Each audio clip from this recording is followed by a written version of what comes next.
Hello, welcome back to the channel. I've got another special video for you guys today. It's all about PlayStation and Xbox. So let's get into it. Right, so we are talking about PlayStation and Xbox versus each other. New consoles coming out, next generation. Everyone's looking forward to this, and I'm looking forward to it too. I'm really looking forward to what I've seen for PlayStation. I haven't really looked at the Series X, but let's get into it. We're going to do a head-to-head, and let's have a look.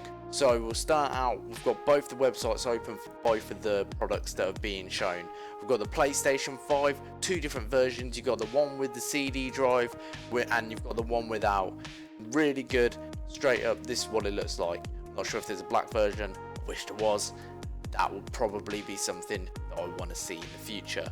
Then we've got the Xbox Series X. Here it is standing as the way it looks, compact. It's got a CD, it's got the disc version, there isn't any digital version of it, and it's got the standard Xbox controller looking like an Xbox product. But here we are going to be comparing them.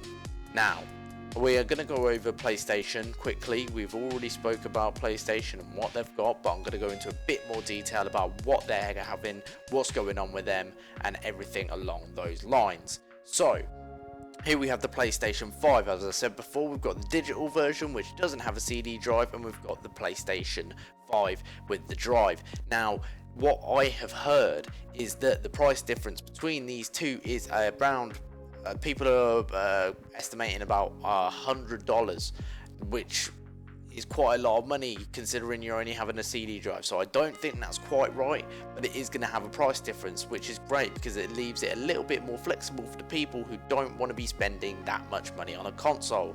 So they can just go out and get the digital version. They don't have to buy discs. All they have to do is get everything digitally. There are some problems with that, but the problems in that is that sometimes you might be able to buy a game cheaper on disc, but that is the only issue that I can see occurring. The world is changing to digital. Everything that I have on my PC is digital, so why not consoles go that way? So I see that they're going the right way and they're progressing towards what they need.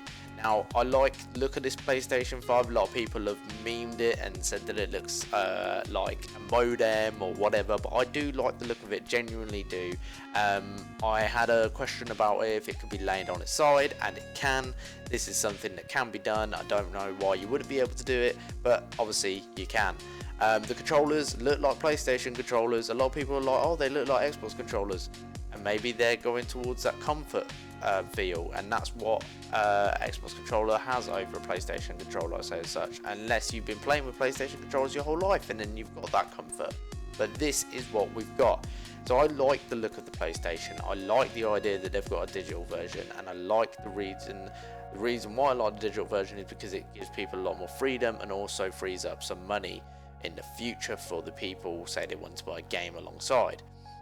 These are the accessories. You can get a controller, a camera, which I presume also has motion sensors in it, maybe, or something along those lines.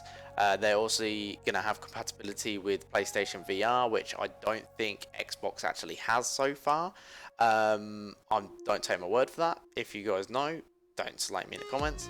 And also we've got their headphones. So the headphones look plush, they look comfortable, and I think, to my knowledge, that they are also wireless, which is good for those people who don't really want to be walking around with a wired headset all the time. But yeah, so here we go. We've got the ultra high speed SSD. I did do some research into this about what size the SSD was, and found out that the SSD is about 175 megabytes, I think. No, gigabytes, sorry, not megabytes, sorry. 875 gigabytes, around that, which I found kind of weird because in SSDs you don't really get that kind of number. You get kind of more round numbers, and they've shown that there's it's a weird sized SSD, but this does mean that you're going to get faster loading speeds, and that's great. And I always recommend, even I'm going to go to PCs right now, even though we're talking about consoles, if you're building a PC, get an SSD. Loading times completely changes your life. Faster gaming, great. really happy that they've put these ultra fast SSDs in. They're probably going to be as fast as M2s, especially they probably are M2s or the equivalent, because they have to fit them into the console. But great idea, loving it. They've got the integrated I/O, which says that it lets creators pull data from the SSD quicker and faster. They're basically trying to say that everything that you can do in your with your content, you can do a lot quicker than what you previously would be able to do on the old generation. And I'm really liking this. They're saying amazing things.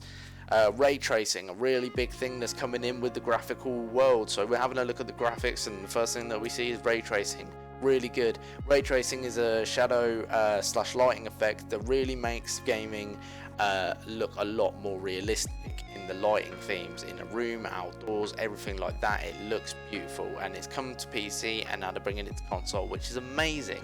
It won't be the best ray tracing, it won't be the equivalent of your higher GTX or RTX graphics cards. I understand that they won't be putting those huge $1,000 graphics cards in your consoles for the prices that they're going to be selling them for. I know that console companies make a loss sometimes on the first lot of sales, but they won't necessarily build the consoles in that way, if you know what I'm saying. They won't go over the top and then sell it for half the price of what the graphics would be. So if you understand what I'm saying, but they've got amazing. You're going to be able to do 120 FPS on most majority of the games that are going to be out there, and you're going to have a high frame rate, and it's something that's not really been achievable in gaming history so far. A lot of people have complained that in gaming comparisons to PC, you've only been able to get about 60 frames max, and now things going into 4K, then they're able to produce graphics and graphic qualities that are going to be giving you 120 FPS to a 4K monitor or 4K TV.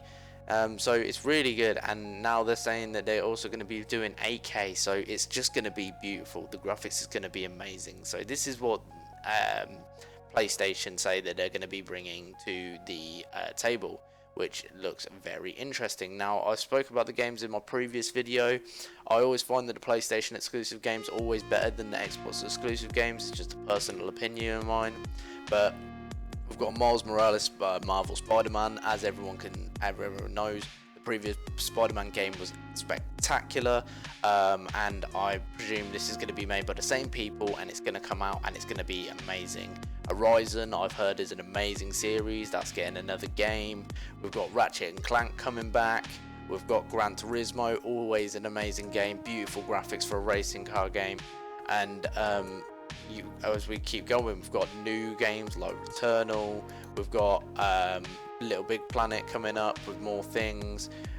We've got, what else have we got? We've got Demon Souls, a game that I'm really looking forward to, and if I do get the PlayStation 5, I will be getting Demon Souls. That's the one game that I think will turn my head. I'm a big fan of Dark Souls, and if they do as good a job on the remake, not remastered, of Demon Souls as they did with producing a game like Bloodborne, I am going to be amazed and incredibly happy. And I'm more of a fan of Dark Souls than I am Bloodborne, and Demon Souls looks like something that's more on the lines of Dark Souls. I never played Demon Souls, so I'm just looking forward to it. So fingers crossed, it's going to be good. But here's a bunch of amazing games that are going to be there. Oddworld Soulstorm, which I think is an exclusive, I'm not too sure. You've got things like Resident Evil Village, which is Resident Evil 9, don't know, sorry. But that's another big game, and I know some of these games aren't specifically exclusives, but they are things that have been specifically highlighted to these to the console, and are going to be something that's going to be there. You've got Grand Theft Auto 5, and obviously that's going to be on all the new consoles, and it's a great game. So these are just all the games that have been shown on PlayStation 5, and obviously I can't tell you everything about the PlayStation 5, what CPU it's running, how fast it's going to be, but just I'm going to be saying it's going to be faster, it's going to be up to the level of a high standard PC. It's going to have really good graphics, and it's going to be able to be one of those console that you can plug into an 8K display and play it just from your sofa, and it's going to be that feeling of playing a console, but also the feeling of being able to just sit down rather than being on a PC and being. A lot of people find being on a PC is all uptight. I don't find it like that. I really enjoy playing my PC. I'm really comfortable in my setup, but in some cases playing on a PC can be incredibly uncomfortable for some people who don't have the right setup or whatever, and also can be incredibly expensive. So if you want to get something that's really high standard and really high quality, and you can just relax while playing it, PlayStation 5 is promising. But let's go and have a look at the Xbox Series X, because this is a versus, not just a PlayStation video. So let's go on to Xbox. So as you can tell, the Xbox is looking really slick. It's looking really slim. It looks like something that you could put into your living room and it would look sweet there. It doesn't look something too clunky like the old Xbox did. That old Xbox looked so big when it first released, compared to the PlayStation, but this looks very slick, and they've obviously taken that on board, and I really like the idea of it. And it looks really compact. It's like a smaller PC in my mind, and they've stuck to the controller design of what the Xbox is really about, and the comfort of it. And it looks like they've really worked on the thumbsticks as well, and the back, the triggers and the bumpers, because it looks like it looks comfortable. If you know what I mean. It looks like it fits the hand correctly. I haven't held one myself, but obviously there you go, that's something. But let's have a look at what they've got. So what did they say here? What you can expect from the next generation of gaming. Future of gaming has never been more inspiring. Blah blah blah blah blah blah blah blah blah blah blah blah blah blah blah blah blah.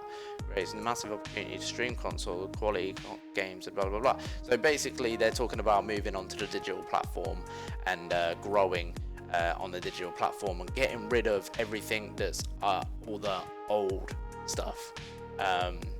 And it's kind of like the evolution of music and how they started producing on digital and everything like that. It's complete change, and they're going into that with gaming, which is really good. And the backing up of content and everything that you've had is amazing. As you enter a new generation game console, the Xbox Series X hardware and software innovation enables you amazing possibilities in the future of games. Now, this looks really nice, and I really like the way that they've set out this website. They've really gone out their way to do what they need to do. As you can tell, this is the board with the CPU just there. You've got the heatsink, which looks incredibly sufficient. I presume you've got your fan from the top, so you're going to be exhausting all the heat out of it. And it's also got this plate which has some specific science behind it, I've seen, which shows more science between cooling, and it works as an external plate to reduce the amount of heat that's being produced on the board. And this heatsink is huge for the console, so it shouldn't be having overheating problems. Don't take my word for it, but that's what I'm going to say. But I really like the design that they've got here. I really like what they've done. They've shown the people what's inside. They're not lying. They're stripping in front of everyone to show them what is this console, what is inside. They're not bullshitting anyone. They're not bullshitting anyone at all. Play more, wait less. So this is going to be about SSD, I presume.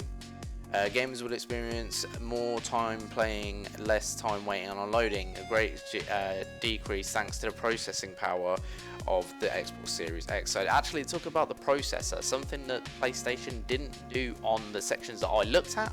I didn't necessarily look. I'm sorry if I've missed something, and I'll go back. But yeah, so they're talking about the processing power, but they're not really talking about it very specifically. Technically compatibilities to innovate Xbox Velocity architecture in the Xbox Series X. Quick resume and enable. Okay, so they've got a quick resume system, as they said that they were going to have quick resume stuff in the previous consoles, and it didn't really come through as much because people were still doing that thing. But it's a point where you can just go back into your game from where you were instantly, so you can spend more time playing the game rather than waiting, and they're highlighting that again in this series. the most powerful console ever, powered by the custom designed leverage of AMD's latest Zen 2 and RDNA architecture. So this is running on a Zen 2, which is amazing processing power, and it's something that we've really highlighted on PCs and stuff like that in the past for building, and a lot of other PC builders highlight this. But Zen 2 power, if you don't understand as a console person, it's just a lot more power and processing to get the speed running for your game. So you're going to be getting faster speeds on anything that you're doing. The process of even loading a game, or the process of simply starting your console, is going to be much faster than what you would have previous. And it's saying that the new system on a chip of SoC has been built from the ground up, speed and performance, with 12 teraflops, producing powers of compatibility with compatibility in the mind of 4 generations of games. This is key. This is very, very key. The Xbox Series X says that it has the compatibility of 4 generations of games. It's able to play games from original Xbox, Xbox 360, Xbox One, and Xbox Series X. This is revolutionary. So many people want to play old games. So many people want to get that backwards compatibility without problems, and they are sourcing that for you. And the problem is PlayStation haven't highlighted this. Now I had to make a cut because of what I said, with the situation that's going on in the world right now. But the Microsoft just seem to be putting a lot more power behind what they're saying and giving us information on what the console is providing. Now, obviously, you've got people who have been playing Xbox for years, and you've got people playing PlayStation for years. You've got people who transferred from Xbox to PlayStation 4, like myself, who are not willing to transfer back to Xbox, and I don't see the point in actually transferring to Xbox myself, because I have access to Microsoft Gaming, which basically means that my PC is in theory an Xbox in a way. So it's just something that you have to make your mind up. If you want to be playing something, like if you're just a console gamer and you want to get the Xbox and you want to play those games, then fine, that's cool, no problem. If you want to play PlayStation, yeah, that's good, that's fine. But what I'm saying here is that they've highlighted certain things that PlayStation haven't, and Xbox are really hitting the nail on the head with everything. And with the architecture, they're talking about getting 120 FPS just as much as PlayStation 4 are. They've got 4K and 8K ready, just as what PlayStation 5 had. Sorry, not PlayStation 4. They've got an SSD custom built as 1 terabyte rather than under a terabyte, which is a bit confusing considering games are increasing in size.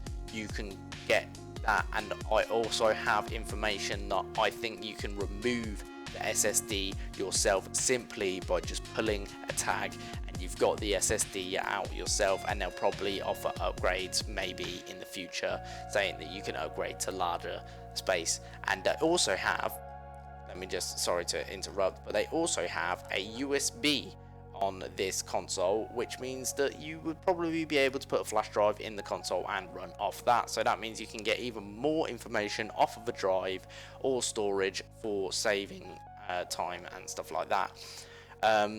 They're talking about the fidelity of, so they're talking about unparalleled graphic fidelity, and now they're talking about the airflow. Now, you've got the fan at the top, and they must have some sort of fan system at the bottom. I'm not too sure, but obviously, like I said, this is an exhaust fan here. So you've got your vent at the bottom, and you've got a vent at the back, I think, which means that you're going to be getting a lot of airflow through the console. It's quite small, and that airflow is going to be coming right through this this heatsink and going out of the top of the console, which means that every section of the console is going to be cooled, and the fact that it's compact really helps. A split motherboard, for the first time ever in consoles, the innovative split motherboard, and it keeps the Xbox Series X internally evenly in temperature control. Wow, that's amazing. That's something I've never really seen before. Split motherboard, which means that they're going to be running two separate motherboards in theory in one console, meaning that the power is split between the two, meaning less heat is being transferred through the console, meaning less issues with the heat, and meaning that the expelled heat that's coming from the console isn't as intense, meaning that you wouldn't have many problems like overheating and thus causing things like red ring of death that we're common with, or all the other console bugs, all the console breaks that we hate. But they really, and this is the heatsink chassis. The heatsink non-electronic passable mechanical component has a vital role in the reliability of the performance of the Xbox Series X. Is integrated directly into the chassis of the console, and this unique component of the parallel cooling architecture helps lend a distinctive design in the console. So yeah, this is what I was talking about earlier. The chassis is something completely new, and the motherboard is completely new. It's something mind-blowing to people, and this technology is definitely going to I'm going to say now, I think this technology will probably come to PCs at some point to make more compact PCs for people who want them built like consoles, rather than having a large PC just to your side. I like a large PC, but obviously some people don't have the space for that. So you got a vapor chamber, which is a heatsink. It's just a huge heatsink. They can't make it. They call it a vapor chamber to make people think it's a bit more than what it is, but it is just the heatsink. The vapor chamber for the Xbox Series X enables evenly spread temperatures in the core and the memory CPU. So yes, it's just a heatsink. Whisper quiet fan. So apparently their fan's going to be really cool, really quiet.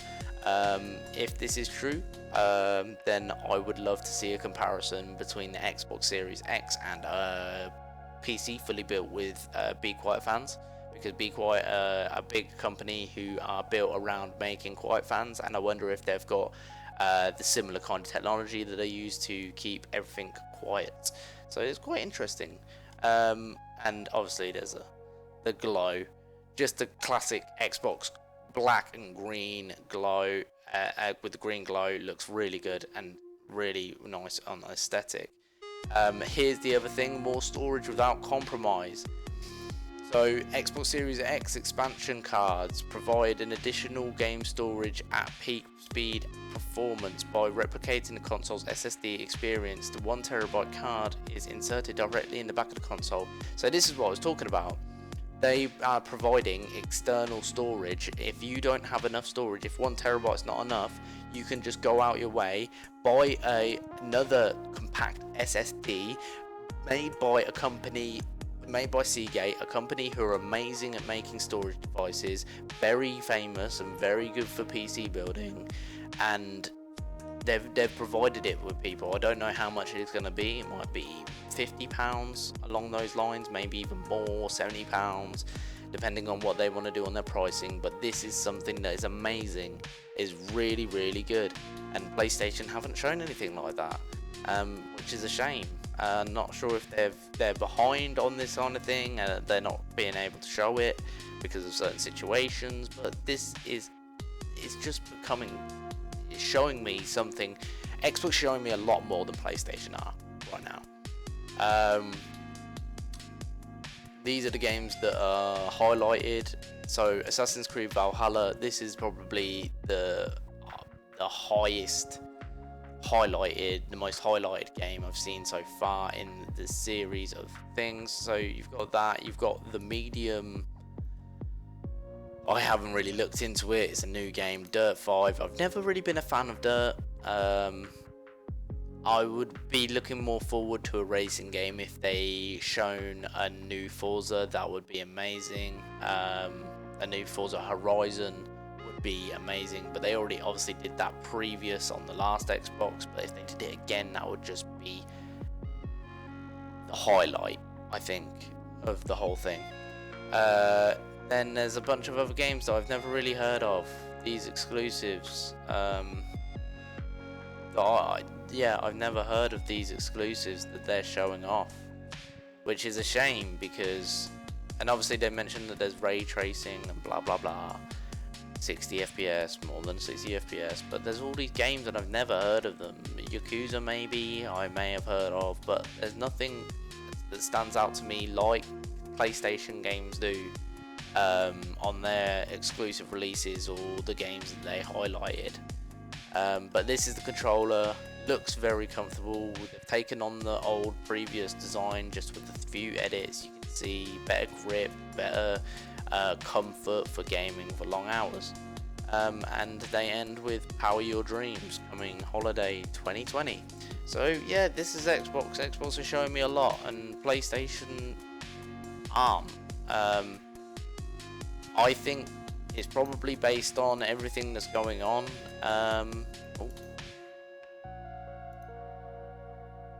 Okay.